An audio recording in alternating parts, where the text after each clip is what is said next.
Now, Rolls-Royce say a failure of a specific component of its Trent 900 engine caused an oil fire which forced a Qantas A380 jumbo jet to make an emergency landing in Singapore last week. The company says it will fix the fault.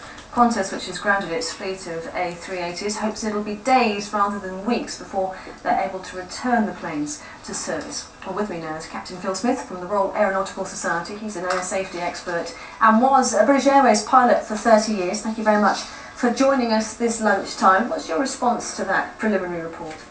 I think that's very likely exactly accurate, and I think it's probably relatively good news for Rolls-Royce and for Qantas. How worrying is it though? It's always worrying when you get an unexpected failure of this sort, but I believe that an oil leak is a great deal easier to detect in maintenance check than other failures might have been. I suppose in a way, looking at the situation with the benefit of hindsight, actually the way things turned out were a blessing for the passengers and crew of that flight. It could have been a lot worse.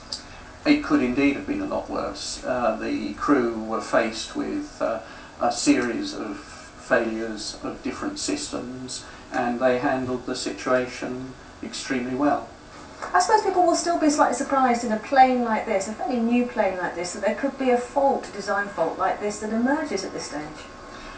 Certainly it's undesirable, but with new systems there will always be unexpected events occurring, and the important thing is that they are well handled when they occur.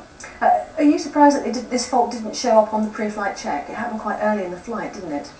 I'm not surprised it didn't show up on the pre-flight check. The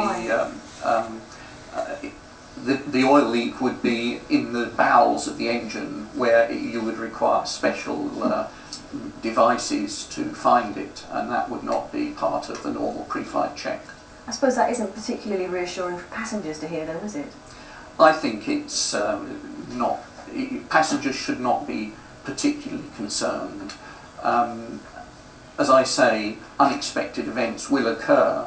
The important thing is that when they occur, the crews handle them well and get the aircraft back on the ground, which is exactly what happened on this occasion. What's your analysis of the implications of this incident for Rolls-Royce? It could have been worse than it is. Had it been a fundamental problem with the turbine disc, that would be more difficult to detect and more difficult to repair. People, though, presumably should be reassured. It's always worth pointing this out when you're talking about air safety, that it is still one of the safest things that you can do. Indeed, because an oil leak can be detected by a simple inspection of the engine, that's a lot easier and a lot more reassuring than a problem with the turbine disc, which might require the engine to be completely dismantled in order to detect it. Okay. Phil Smith, thank you very much for joining us. It's a pleasure. Now, around